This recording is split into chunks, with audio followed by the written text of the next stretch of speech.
नमस्कार मैत्रिणींनो, Priya style hub चॅनलमध्ये तुमचं स्वागत आहे। आज आपण कटोरी ब्लाऊजचं कटिंग बघणार आहोत, ते पण डायरेक्ट कपड्यावर कसं करायचं ते। आता अगोदर आपण ह्याची ब्लाऊजची मापे बघूया। तर उंची आहे ब्लाऊजची 14, त्याच्यामध्ये 1 इंच प्लस करून आपल्याला 15 करायची।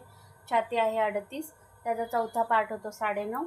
कमर आहे 34, त्याचा पण चौथा भाग होतो 8.5 इंच। शोल्डर आहे 14.5, त्याचा अर्धा करायचा म्हणजे त्याचा हाफ करायचा 7.25 इंच। मुंडा आहे 18, तर 9 इंच। बॅक पॉईंट आहे 10 वर, 10.5 वर मार्किंग करायचं। आता हे झालं। आता बाहीचे बघूया। बाहीची उंची आहे 8 इंच आणि त्याचा मुंडा आहे 18 आणि दंडगेर आहे 10.5।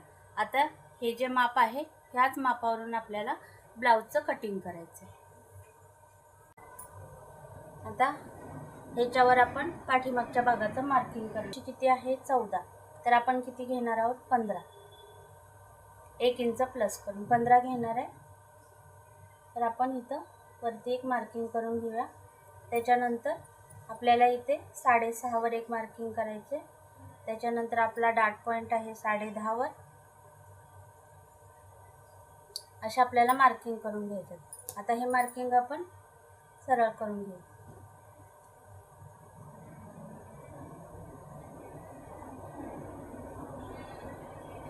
आता बघा, आपल्याला डीप नेकच्या प्रमाणे करायचं आहे। जर आपल्या ब्लाऊजचं हे शोल्डर आपल्याला किती घ्यायचे, आपले शोल्डर किती आहे 7.25 इंच, तर त्याच्यातून आपल्याला बरोबर 1.25 इंच मायनस करायचे, म्हणजे आपल्याला किती घ्यायचे 6, कारण आपला गळा डीप नेक आहे। डीप मध्ये आपण शोल्डर मायनस करतो। आता आपल्याला इथे बघा, हे मार्किंग आपल्याला करायचे।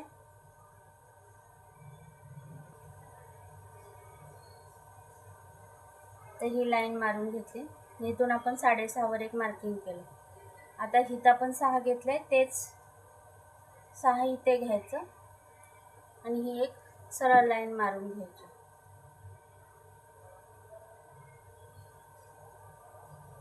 आता आपल्याला इथे छातीचं माप टाकायचं आहे। तर आपलं किती होतं 9.5 इंच। तर आपला गळा डीप आहे म्हणून आपण 0.5 इंच कमी करून 9.25 वर टाकायचं आहे।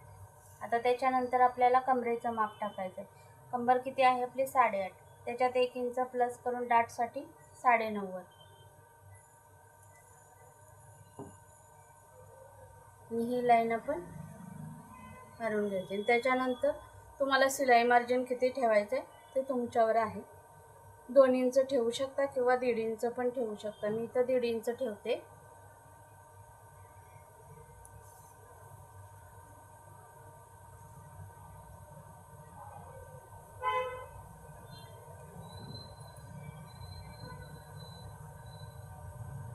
आणि याच्यानंतर ह्याचा हाफ करायचा। ह्याचा हाफ होणार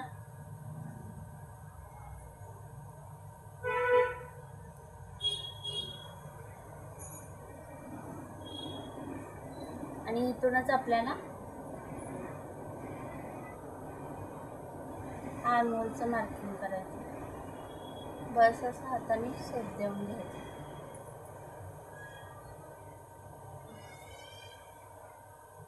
आता इथलं अंतर किती आलंय बघा, 1 इंच आणि एक लाईन आली।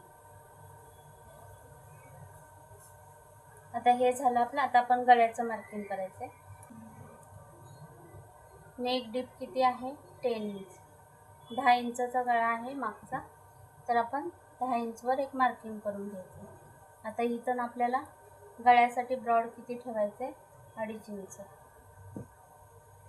याच्यावरून हे असे आपल्याला एक बॉक्स बनवून घ्यायचा।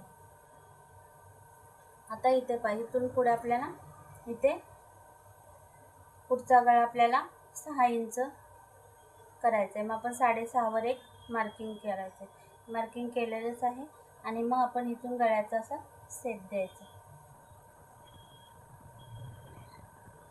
हा गोल गळ्याचा शेप दिला। तर पाठीमागचं गळ्याचं तुम्हाला जसं हवंय तसं करू शकता। आता हे झालं। तर आपल्याला ह्याच्यातून बेल्ट काढायचा आहे. तर हे आपल्याला इकडून 3.5 इंचावर एक मार्किंग करायचं आणि आपल्याला इथे 2.5 इंचवर एक मार्किंग करायचं. ही वाली स्केल घ्यायची. या स्केलने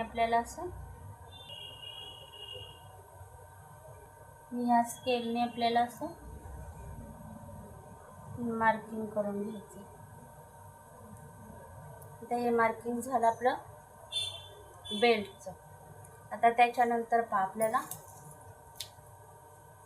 इथून 5 इंच खाली एक मार्किंग करायचं आणि ही शोल्डरची लाईन आपल्याला अशीच सरळ खाली करून घ्यायची. आता हे पाही किती लाईन आली आपली, आपली 6 इंच, म्हणजे आपली कटोरी येणार 6. तर आता इथून बघा, इथून आपल्याला 2 इंचावर एक मार्किंग करायचे आणि अशी एक लाईन मारून घ्यायची. नाही घेतली तरी चालेल, पण तुम्हाला समजावं म्हणून मी लाईन मारते. आता ह्या लाईनच्या बाहेरून बघा, आपल्याला असं थोडंसं असं घेऊन आपल्याला असा गोल आकारात एक शेप द्यायचा. तर ही झाली आपली कटोरी. आता हे जर कटोरीचा आपला शेप झालाय, तर त्याच्या बघा आपली 6 इंचाची आहे, तर 3 इंचावर आपण एक मार्किंग करायचं. इथून वरती आपल्याला 1 इंच. मी अगदी सोप्यात सोपं तुम्हाला दाखवते. तर इथपर्यंत आपलं मार्किंग झालं.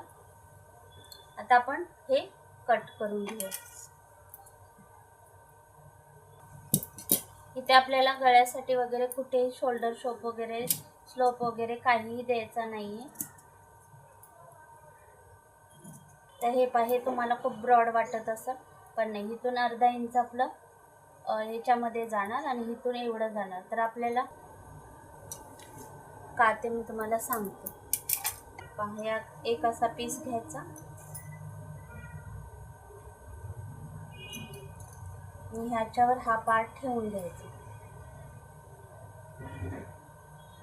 आपल्याला असंच ठेवायचं आहे आणि या साईडनं जसं मार्किंग आहे तसं करून घ्यायचं. आपली ही कटोरी इथपर्यंत येणार आहे.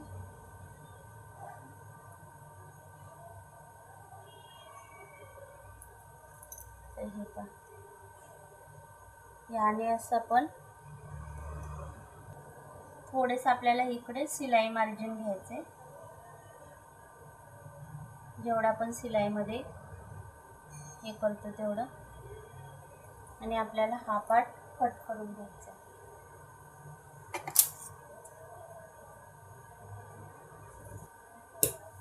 तर आपला हा कटोरीचा साईड पार्ट कट झाला. आता इथे पहा, इथे आपल्याला आर्महोल राऊंड देऊन घ्यायचा, जो की आपला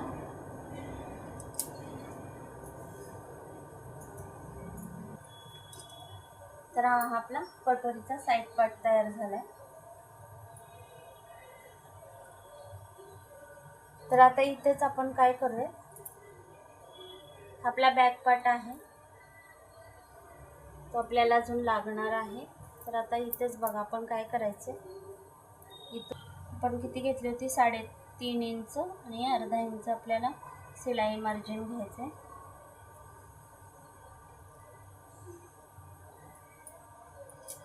आणि आपल्याला योकपट्टी करायची. हे पहा, ह्या स्केलने बरोबर मार्किंग होते योकपट्टीचं. तुम्ही ह्या स्केलचे यूज करत जा. तर ही आपली योकपट्टी इथून निघेल.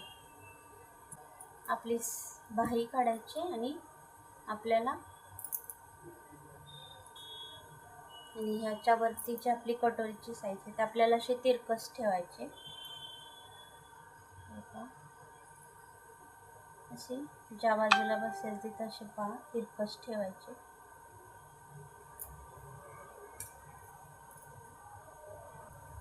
अशी तिरकी ठेवून घ्यायची. आता हे ट्रेसिंग व्हीलने आपल्याला जसं मार्किंग या कटोरीचं आहे तसंच आपल्याला करून घ्यायचं आहे.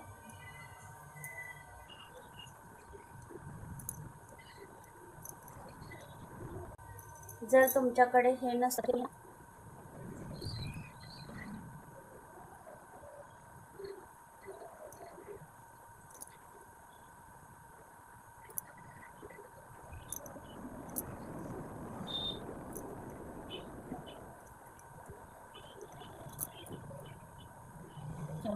मार्किंग झालंय तर आपल्याला काय करायचंय, इथून 1.25 इंच आणि इथून 1.25 इंच असं हे वाढवून घ्यायचं आणि इथून 1/2 इंच पण नाहीये, 1/2 इंच वाढवायचं.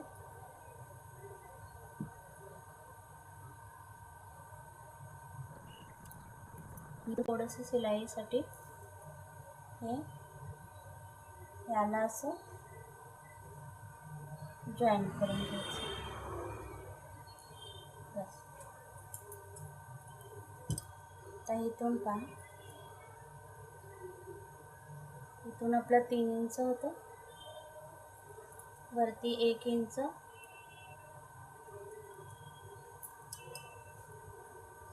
इथून आपल्याला 3 इंच खाली घ्यायचं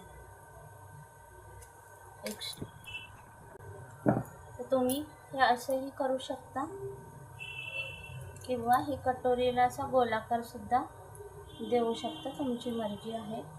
हे असं थोडासा असा गोलाकार देऊन हे कट करून घ्यायचं. इथे कटोरीचा जिथे पॉइंट आहे तिथं आपल्याला एक नॉच देऊन घ्यायचा आणि आपल्याला हे किती ठेवायचे हे पाहायचं. तर आपण 1.25 इंच ठेवलं होतं ना, तर आपण हे 2.5 इंच ठेवायचं.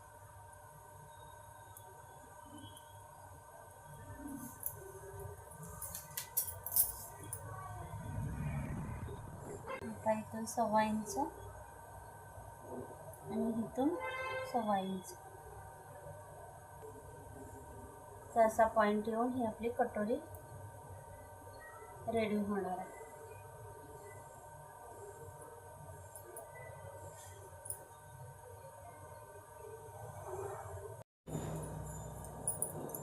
आपण कटोरी बॅक पार्ट फ्रंट पार्ट सगळं कटिंग बघितलं. आता आपल्याला स्लीवचं कटिंग बघायचं आहे, बाजूचं. तर आपली बाजू होती 8 इंचची.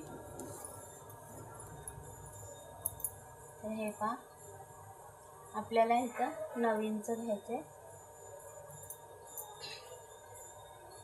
इथे आपली मोहरी जी 5.5 इंच येणार आहे.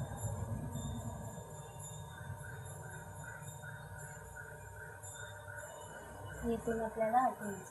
आता आपल्याला इथे किती ठेवायचं ते आपण ह्याच्यावर पाहूया. तर आपला पहा, इथपासून ते इथपर्यंतचा पार्ट किती येतो, तर किती आला आपला 3.25 इंच. तर आपल्याला ह्याचे डाऊन किती ठेवायचे, 3.25 इंच. हे पहा,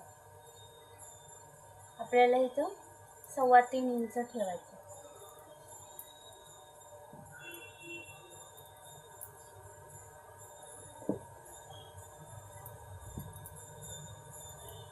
तर इथून काय, इथून आपल्याला 1.25 इंच घ्यायचं आणि हे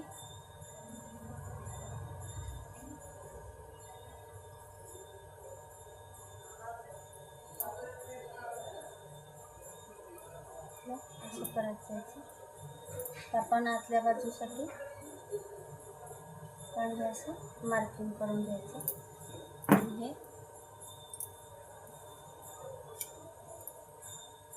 आपलं 1.5 इंचाचं साईडचं मार्किंग. आता ही झाली आपली हे आपल्याला स्लीव्ज कटिंग करताना कधी कधी खूप कन्फ्युजन होतं की आपण हे ना ही स्लीव्ज कटिंग किती करायची, म्हणजे किती वर हे ठेवायचं, 3 वर ठेवायचं, 3.5 वर ठेवायचं की 4 वर ठेवायचं, काहीच कळत नाही आहे. त्याच्यासाठी तुम्हाला एक मी टिप सांगते. तर आपलं बघा, हे जे मार्किंग आहे जिथून की आपल्याला फिटिंगचं मार्किंग आहे तिथपासून ते आपलं हे आपण हे आर्महोलसाठी जी लाईन मारली होती, हे पहा, ही आर्महोलसाठी जी लाईन मारली तिथून ते इथपर्यंत हे जितकं अंतर आहे ते आपण मोजून घ्यायचं. जेवढं येईल तेवढं आपण हे पहा, हे स्लीवसाठी इथली आपण खोली ठेवायची. जर तुम्ही अशी कटिंग कराल तर तुमची कटिंग एकदम परफेक्ट येईल आणि तुमची बाजू पण छान बसेल. तर आपलं हे कटिंगचा व्हिडिओ तुम्हाला आवडला असेल तर चॅनलला लाईक करा, सबस्क्राईब करा आणि कमेंट करा की तुम्हाला पुढचा व्हिडिओ कुठल्या टॉपिकवर हवा आहे. मी असेच सोप्या पद्धतीत तुम्हाला व्हिडिओ दाखवण्याचा प्रयत्न करीन. तर तुम्ही माझ्या चॅनलला सबस्क्राईब करून ठेवा, म्हणजे तुम्हाला असे नवनवीन व्हिडिओ पाहायला मिळतील. आणि तुम्हाला पुढचा व्हिडिओ कुठला